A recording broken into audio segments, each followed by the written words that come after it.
Hello साथियों, नमस्कार, राधे राधे। आप सभी का हमारे YouTube चैनल पर हार्दिक स्वागत और अभिनंदन है।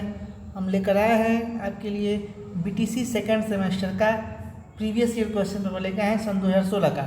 ठीक है साथियों, जो है PNP द्वारा जो है पेपर जो है निर्धारित किया जाता है, आपके परीक्षा क्वेश्चन पेपर जो है आता है। ठीक है, इसमें क्या दिया है निर्देश कि सभी प्रश्न अनिवार्य है, प्रत्येक प्रश्न के निर्धारित अंक प्रश्न के सम्मुख दिए गए हैं। ठीक है, इसमें 3 प्रकार के प्रश्न रहते हैं। ठीक है, आपके क्वेश्चन पेपर में 3 प्रकार के प्रश्न रहते हैं। पहला जो होता है बहुविकल्पी होता है, ठीक है, और दूसरा होता है अति लघु उत्तरीय प्रश्न होता है, जो कि 25 शब्दों में लिखना होता है, 1-1 नंबर का होता है। अति लघु भी जो है, बहुविकल्पी भी जो हमारा 1-1 नंबर का होता है। बाद में जो है लघु उत्तरीय प्रश्न जो होता है वो 75 शब्दों में लिखना होता है, जो कि 2-2 अंक का होता है। ठीक है साथियों, देखिए ये है आपका, ये पूरा क्वेश्चन पेपर है। ठीक है, इसमें पूरा अति लघु उत्तरीय प्रश्न दिया हुआ है, लघु उत्तरीय दिया हुआ है। ठीक है, चलिए हम लोग बहुविकल्पी प्रश्न को करते हैं। ठीक है, चलिए देखिए हमारा प्रश्न क्या है। पहला प्रश्न कह रहा है, हाँ चलिए, बच्चों को कहानी सुनाते समय बीच बीच में उनकी कल्पनाशीलता को जागृत करने के लिए पूछना चाहिए। वर्णनात्मक प्रश्न, विकासात्मक प्रश्न, व्याख्यात्मक प्रश्न, विश्लेषणात्मक प्रश्न। तो हमारा इसमें जो है बी विकल्प, दूसरा विकल्प सही हो जाएगा, विकासात्मक प्रश्न हो जाएगा। ठीक है, क्या हो जाएगा सही हमारा, विकासात्मक प्रश्न। ठीक है, यह विकासात्मक प्रश्न सही होगा। चलिए हमारा अगला प्रश्न देखते हैं, क्या है कि जो बहुत अधिक बोलता हो, वाक्यांश के लिए प्रयुक्त होने वाला एक शब्द है। वक्ता, सुवक्ता, वाचाल, नेता। तो तीसरा ऑप्शन सही हो जाएगा हमारा, वाचाल उसको बोलते हैं। ठीक है साथियों, वाचाल, बहुत बोलने वाले को क्या कहता है, वाचाल कहता है। तीसरा ऑप्शन सही हो जाएगा। चलिए हमारा अगला प्रश्न है कि जागृत शब्द का विलोम है। जागृत शब्द का विलोम क्या होता है, विसुप्त, सुसुप्त, शयन, चेतना। तो दूसरा ऑप्शन सही हो जाएगा, सुसुप्त होता है। क्या होता है, सुसुप्त। चलिए हमारा अगला प्रश्न देखते हैं, हमारा क्या है। अगला प्रश्न देखिए, हमारा चौथा प्रश्न है कि सजग का पर्याय नहीं है। सजग का पर्याय नहीं है, चौकस, सचेत, पहरेदार, सावधान। तो क्या हो जाएगा, पहरेदार। हमारा सी ऑप्शन, तीसरा ऑप्शन सही हो जाएगा, सजग का पर्याय नहीं है। ठीक है, ये है पहरेदार। चलिए हमारा अगला प्रश्न देखिए, महाकवि शब्द में प्रयुक्त समास है। महाकवि शब्द में प्रयुक्त समास है, महान है जो कवि, तो इसमें हमारा पहला विकल्प सही हो जाएगा, कर्मधारय समास। ठीक है, महाकवि शब्द में कौन सा समास है, प्रयुक्त समास है, तो कर्मधारय, अव्ययी भाव, तत्पुरुष समास या बहुब्रीहि। तो पहला ऑप्शन हो जाएगा कर्मधारय समास सही है। चलिए हमारा अगला प्रश्न देखिए, क्या है हमारा प्रश्न, क्या है ये आगे का देखते हैं। पूछ रहा है, प्रश्न है कि प्रति उपसर्ग, ठीक है, प्रति उपसर्ग से बनने वाले शब्द लिखिए। प्रति शब्द से बनने वाले उपसर्ग कौन कौन से होंगे भैया, प्रति शब्द से बनने वाले उपसर्ग क्या होंगे, इससे प्रतिकार हो जाएगा। ठीक है, प्रतिकार, इसके लास्ट शुरू में जो है उपसर्ग जिसमें आगे जुड़ा तो आगे प्रति जुड़ा होना चाहिए, इससे हो गया प्रतिकार। ठीक है, प्रतिकार, प्रतिकार। ठीक है, पहला हो जाएगा प्रतिकार, दूसरा हो जाएगा प्रतिरूप। ठीक है, प्रतिरूप, ठीक है ना, प्रतिरूप हो जाएगा। ठीक, चलिए हमारा अगला प्रश्न देखते हैं, क्या है। दूसरा प्रश्न है, कारक शब्द में कौन सा प्रत्यय लगा हुआ है। कारक शब्द में कौन सा प्रत्यय लगा हुआ है, तो कारक शब्द में क प्रत्यय लगा है। कौन सा प्रत्यय लगा है, क प्रत्यय लगा है। ठीक है, अगला प्रश्न हमारा है, ईसा ने पत्र लिखा, वाक्य में कौन सा लकार प्रयुक्त है। ईसा ने पत्र लिखा, ठीक है, ईसा ने पत्र लिखा, तो इसमें भूतकाल है। ठीक है, कौन सा काल है भाई, भूतकाल दिया हुआ है, ये सही हो जाएगा, भूतकाल। इसको संस्कृत में हम लोग क्या बोलते हैं, लंग लकार भी बोलते हैं। ठीक है, ईसा ने पत्र लिखा। ठीक है, चौथा प्रश्न देखिए, क्या है हमारा चौथा प्रश्न, क्या कह रहा है। चौथा प्रश्न है कि बालक तेज दौड़ता है। बालक तेज दौड़ता है, बालक तेज दौड़ता है, वाक्य में किस क्रिया विशेषण का प्रयोग हुआ है। बालक तेज दौड़ता है, इसमें किस क्रिया विशेषण का प्रयोग हुआ है, तो बालक तेज दौड़ता है, इसमें तेज जो है, इसमें जो है रीति क्रिया, रीतिवाचक क्रिया विशेषण है। ठीक है, क्या है, रीतिवाचक क्रिया विशेषण है। ठीक है ना। रीतिवाचक क्रिया विशेषण है, ठीक है। बालक तेज दौड़ता है, तो रीतिवाचक क्रिया विशेषण कौन सा है, तो तेज जो है वो क्या है, क्रिया विशेषण है हमारा, ठीक है, रीतिवाचक क्रिया विशेषण है, ठीक है ना। ये तेज जो है रीतिवाचक क्रिया विशेषण है। चलिए हमारा अगला प्रश्न देखिए क्या है। हमारा अगला प्रश्न लिखा है, ये हमारा अगला प्रश्न है कि वर्णन शब्द के दो पर्यायवाची बताइए। वर्णन शब्द के पर्यायवाची क्या होगा, तो वर्णन शब्द का पर्यायवाची होता है विवरण। क्या होता है, विवरण और व्याख्या, ठीक है, विवरण और व्याख्या हो जाएगा।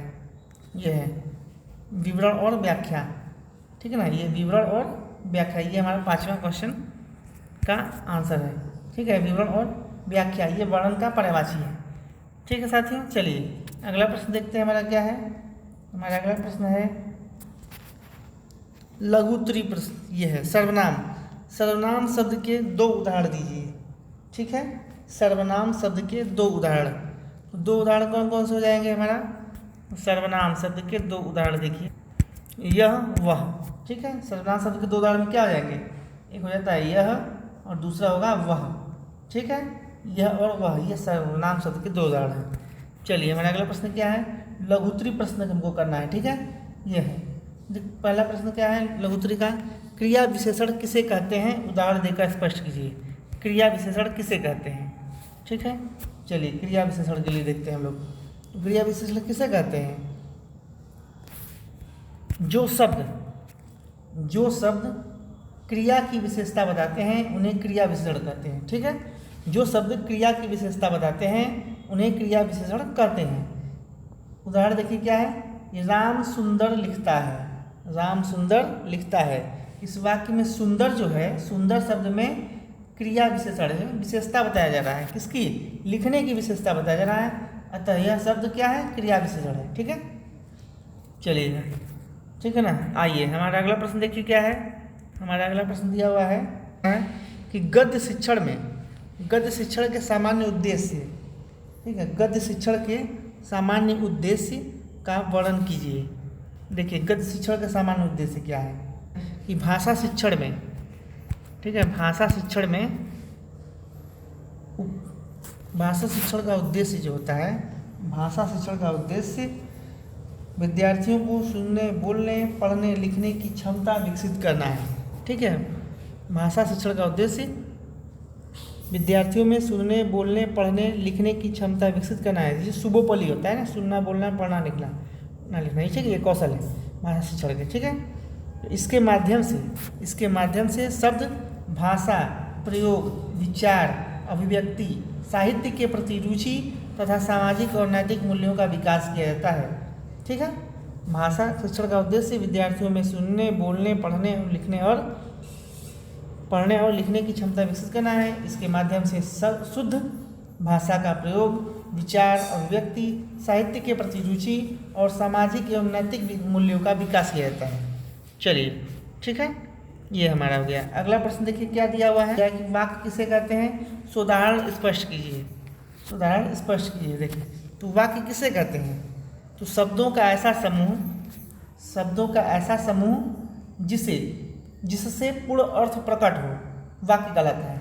शब्दों का ऐसा समूह जिससे पूर्ण अर्थ प्रकट हो, वाक्य कहलाता है। जैसे एग्जाम्पल में देंगे हम, सीता विद्यालय जाती है, तो यह पूर्ण अर्थ दे रहा है कि सीता क्या कर रही है, विद्यालय जा रही है, तो यह एक वाक्य हो गया, ठीक है। यह पूर्ण रूप से क्या है, वाक्य है। चलिए अगला प्रश्न देखिए हमारा क्या है। हमारा प्रश्न है अगला, उपकार, अनुपम, उपेक्षा, खग शब्द के दो पर्यायवाची लिखिए। दो पर्यायवाची लिखना है, ठीक है। खग का पर्यायवाची देखिए क्या होगा भाई, खग का पर्यायवाची देखिए, उपकार का पर्यायवाची क्या होगा, उपकार का सहायता, भलाई। अनुभव का क्या होगा, ज्ञान, अनुभूति। उपेक्षा का क्या होगा, अनादर और अवहेलना। यज्ञ होता है, यज्ञ का पर्यायवाची क्या होगा, हवन और अग्निहोत्र, ठीक है। इसमें और भी कुछ क्वेश्चंस दिया हुआ था, देखिए क्या है, इसका पर्यायवाची पूछा है इसमें। हाँ, खग मीन्स क्या होता है, पक्षी होता है, विहग होता है, ठीक है। खग मीन्स क्या होता है, पक्षी होता है और विहग होता है, ये खग का पर्यायवाची है। चलिए हमारा अगला प्रश्न देखिए क्या है। अगला नंबर है कि समास किसे कहते हैं। बहुब्रीहि समास के 2 उदाहरण लिखिए। बहुब्रीहि समास के 2 उदाहरण देखिए। तो समास किसे कहते हैं यहाँ लिखा हुआ है, ठीक है। समास जितना पूछा जाएगा उतना ही लिखेंगे, अपने से कुछ नहीं, एकदम सटीक आंसर देना है इसमें। जो सटीक आंसर देंगे तो 1 नंबर का जो क्वेश्चन है उसका 1 नंबर मिलेगा, 2 नंबर का है तो 2 नंबर मिलेगा। एकदम सटीक आंसर, कोई इधर उधर का उसमें जवाब नहीं देंगे, ठीक है। चलिए हमारे प्रश्न क्या था कि समास किसे कहते हैं, बहुब्रीहि समास के उदाहरण दिए, ठीक है। तो समास 2 या 2 से अधिक शब्दों के संक्षिप्त रूप को क्या कहते हैं, समास कहते हैं। तो 2 या 2 से अधिक शब्दों के संक्षिप्त रूप को समास कहते हैं। चलिए ठीक है, बहुब्रीहि समास करा है। तो जिस समास में कोई तीसरा शब्द का विशेषण बन जाए उसे बहुब्रीहि समास कहते हैं, ठीक है। कोई तीसरा अर्थ निकले तो उसे हम क्या कहेंगे, बहुब्रीहि समास कहेंगे, ठीक है। उदाहरण है जैसे चतुर्भुज, 4 भुजाओं वाला अर्थात भगवान विष्णु, ठीक है। नीलकंठ, नीलाकंठ है जिसका अर्थात महादेव शिव शंकर, ठीक है। चलिए हमारा अगला प्रश्न देखते हैं क्या है। अगला प्रश्न दिया हुआ है, यह अगला प्रश्न है कि विपरीतार्थक शब्द से क्या आशय है। विपरीतार्थक शब्द से क्या आशय है। मुक्ति, लौकिक, वादी तथा संयोग शब्दों के विलोम शब्द लिखिए। विपरीत अर्थ बताने वाले शब्द को विपरीतार्थक शब्द कहते हैं, ठीक है। विपरीत अर्थ बताने वाले को क्या कहते हैं, विपरीतार्थक शब्द कहते हैं, ठीक है। मुक्ति का क्या होगा, बंधन, मुक्ति का विलोम क्या हो जाएगा, बंधन होगा। विपरीतार्थक शब्द मतलब होता है विलोम, उल्टा अर्थ देने वाले शब्द को भी विपरीतार्थक शब्द बोलते हैं, ऐसा लिख सकते हैं, ठीक है। चलिए लौकिक शब्द क्या आता है, लौकिक का होगा अलौकिक, वादी का प्रतिवादी, संयोग का वियोग, ठीक है। संयोग का क्या होगा, वियोग। चलिए हमारा अगला प्रश्न देखिए क्या है। हमारा अगला प्रश्न दिया हुआ है यह है कि भाषा शिक्षण में मौन वाचन का क्या महत्व है। लास्ट क्वेश्चन है कि भाषा शिक्षण में मौन वाचन का क्या महत्व है, संक्षेप में लिखिए। तो मौन वाचन से विद्यार्थियों की समझ, एकाग्रता और गति में वृद्धि होती है, ठीक है। मौन वाचन से विद्यार्थियों की समझ, एकाग्रता और गति में क्या होता है, वृद्धि होता है।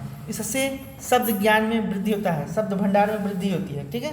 शब्दकोश में वृद्धि होती है तथा आत्म अध्ययन की आदत विकसित होती है। क्या होती है इसमें, आत्म अध्ययन, स्वयं अध्ययन करने की आदत जो है क्या होती है, विकसित होती है। विद्यार्थी बिना शोर किए अर्थ ग्रहण करना सीखते हैं, ठीक है। ये हमारा लास्ट क्वेश्चन का लास्ट आंसर था। इसी तरह से हमको परीक्षा में लिखना है और लास्ट में जो है क्वेश्चन लिखने के बाद अंतिम में ये समाप्त शब्द जरूर लिख देंगे, ठीक है। ये समाप्त लिख देंगे ताकि ये पता चल जाए कि यहाँ क्वेश्चन समाप्त हो गया है, ठीक है। 7 शब्दों में लिखना है, ठीक है। इस प्रकार से हमारा प्रश्न रहेगा, ठीक है साथियों। यदि आपको वीडियो अच्छा लगे तो लाइक करें, शेयर करें और हमारे सेशन को जो है सब्सक्राइब करें। धन्यवाद। राधे राधे।